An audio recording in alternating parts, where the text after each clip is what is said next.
Est-ce que vous aussi, vous avez des livres que vous adorez mais ne trouvez pas très beaux? Ou est-ce que vous aussi, vous voulez que tous vos livres aient la même esthétique et se ressemblent? Cette mini-série est faite pour vous. En gros, on va transformer ces livres Bridgerton en ça. Dans la dernière vidéo, je vous ai montré comment décorer vos tranches de livres avec du doré qui cache une superbe peinture en dessous. Alors si vous voulez voir comment j'ai fait ça et comment vous pouvez le faire aussi, je laisse les liens dans la description et dans le petit i en haut à droite de cette vidéo. Dans cette vidéo aussi, on va enfin se débarrasser de ces couvertures en papier qu'on n'aime pas trop pour les remplacer par des couvertures en dur qu'on aura faites nous-mêmes et vous allez voir, c'est surprenamment facile. Enfin, dans le dernier épisode, je vais vous montrer comment j'ai décoré les couvertures qu'on aura faites dans cet épisode-ci. Donc si vous voulez être sûr de ne pas rater ça, abonnez-vous et appuyez sur la petite cloche. Bonjour, moi c'est Lou Lacoste. Et si vous aimez le craft, le DIY ou les vidéos papeterie, vous êtes au bon endroit parce que c'est tout ce qu'on aime et tout ce qu'on fait sur cette chaîne. Ok, commençons. Pour un résultat le plus professionnel et surtout le plus propre possible, le mieux c'est de retirer la couverture qu'il y a pour le moment sur notre livre. Alors pour faire ça, j'utilise un fer à repasser pour chauffer la colle et que le process de retirer la couverture soit plus facile. Si vous faites la même chose, n'oubliez pas d'utiliser du papier cuisson pour protéger et votre fer à repasser et votre livre. Une fois que la couverture est enfin hors du chemin, il nous reste ce qu'on appelle le corps du livre. Alors celui-ci, on va devoir venir le renforcer avec des feuillets de garde. Pour créer ces feuillets de garde, on va avoir besoin de papier. Alors, vous pouvez prendre le papier de la couleur de votre choix. Moi, j'ai choisi blanc. Il faut que votre papier soit assez grand pour que quand il soit plié en deux, il soit au moins aussi grand que votre livre. Alors, s'il est plus grand que votre livre, c'est mieux, mais là, n'est surtout pas plus petit. Comme je l'ai dit, on va donc devoir plier ce papier en deux. Pour un meilleur résultat qui tiendra plus longtemps, essayez de plier votre papier dans le sens du grain. Alors, pour savoir quel sens c'est, courbez légèrement votre papier dans la largeur et puis dans la longueur et le sens dans lequel il se pliera le plus facilement et le sens dans lequel vous voulez le plier définitivement. Créez 2 de ces feuillets pour chacun des livres que vous voulez customiser, un pour l'avant et un pour l'arrière. Maintenant qu'on a réalisé nos 2 feuillets, il est temps de les coller au corps du livre. Pour faire ça, prenez un bout de papier brouillon avec un bord droit et placez-le sur votre livre en laissant 5 à 8 mm entre le papier et le dos du livre. C'est là que vous allez placer la colle. Une fois la colle mise, retirez votre bout de papier brouillon et vous allez avoir donc une bande de colle de 5 à 8 mm près du dos de votre livre. C'est là qu'on va coller le feuillet de garde. Donc prenez le côté plié du feuillet de garde et venez le mettre vraiment contre le dos du livre et venez bien appuyer pour être sûr que ça colle bien.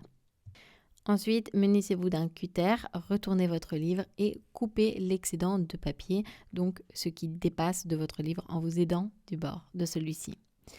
Pour l'autre côté, répétez exactement les mêmes étapes, donc plier, coller, retourner et couper.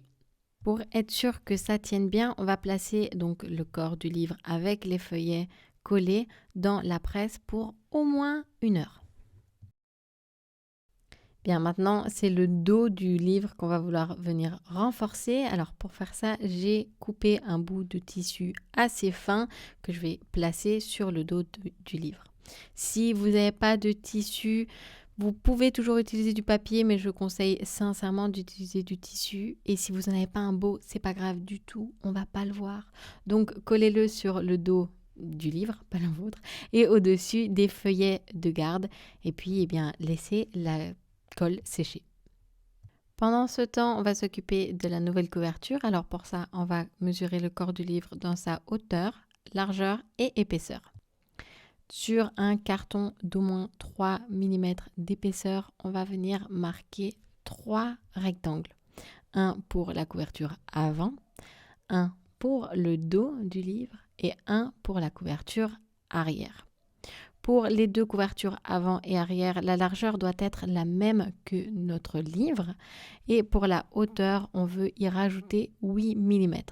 Pour le dos, c'est la même chose, donc la même largeur que le dos du livre et 8 mm en plus sur la hauteur.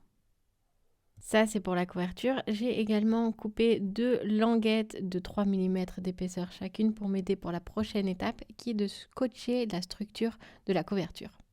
Pour ça, aidez-vous d'une latte pour que tout soit bien droit et venez placer vos 3 rectangles sur cette latte avec le dos étant la partie la plus fine au milieu.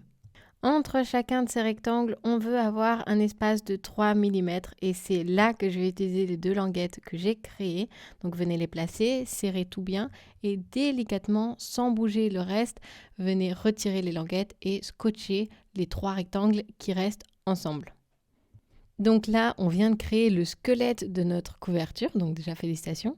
Et maintenant, on va devoir choisir la peau, entre guillemets, donc le matériel qu'on va utiliser pour recouvrir notre couverture. Personnellement, j'ai choisi du lin doublé de papier que j'ai trouvé dans le magasin de reliure de ma ville, mais vous pouvez aussi utiliser du tissu normal, comme j'ai fait dans ma vidéo de DIY bullet journal. Juste, la colle peut transpercer beaucoup plus facilement avec un tissu normal. Alors, il est aussi possible de recouvrir votre couverture de papier, mais je ne vais pas vous le montrer dans cette vidéo-ci parce que c'est une autre technique entièrement, étant donné qu'il faut vraiment renforcer le dos et les plis. Mais si vous voulez voir une vidéo là-dessus, dites-le moi en commentaire. Alors, pour couper votre papier, placez-le avec le bon côté sur votre table et venez placer le squelette de votre couverture dessus. Maintenant, venez tracer le contour de ce squelette avec un bord de 2 à 3 cm et c'est là que vous allez vouloir venir couper. Super, on a maintenant tous les éléments pour venir assembler notre couverture en dur. Pour ça, avec le squelette, avec le scotch en dessous, venez appliquer de la colle sur le dos et venez la coller en plein milieu de votre nouveau tissu. Pressez bien, mais surtout, ne collez pas encore les couvertures. Pour coller celle-ci, prenez votre corps de livre, placez-le dans votre squelette et alignez bien les dos comme ceci. Une fois tout bien aligné, fermez la couverture du dessus et retirez le tissu, comme ça il ne reste que le carton sur votre corps de livre. Vous pouvez maintenant appliquer la colle sur le carton. Alors personnellement, j'utilise de la colle Tacky Glue qui se trouve dans tous les magasins de loisirs créatifs, mais si vous n'en avez pas, vous pouvez toujours utiliser de la colle blanche ou même de la colle pour bois, ça marche très bien aussi. Si vous avez choisi un tissu sans doublure papier, c'est maintenant qu'il va falloir faire très attention à la colle et faire une couche très fine et uniforme pour être sûr que ça ne transperce pas. Maintenant, fermez donc votre tissu sur votre carton et pressez bien en faisant très attention aux plis de la couverture. Vous pouvez maintenant l'ouvrir et represser vraiment fort pour être sûr d'enlever toutes les petites bulles d'air et faites toujours bien attention au coin. Et puis pour l'autre côté, refaites exactement toutes les mêmes étapes. Il est maintenant temps de venir replier les bords à l'intérieur de notre couverture. Pour ça, c'est très simple. Venez couper les coins avec un angle de 45 degrés en laissant 3 mm avec le coin de votre carton. Et puis, venez simplement coller ces bords-là à l'intérieur de la couverture. Alors, petite astuce, au lieu de venir plier le tissu sur la couverture, venez plier la couverture sur le tissu et vous aurez un super résultat. Répétez le même process pour les 4 bords et vous allez voir que les coins se font tout seuls. Une fois que tout est bien en place et bien collé, remettez votre corps de livre dans la couverture, sans rien coller, attention, et placez-le dans la presse pour au moins 1 heure. Parfait, on a maintenant notre couverture et notre corps de livre prêt à être assemblé. Si vous voulez décorer votre couverture, maintenant est le moment parfait.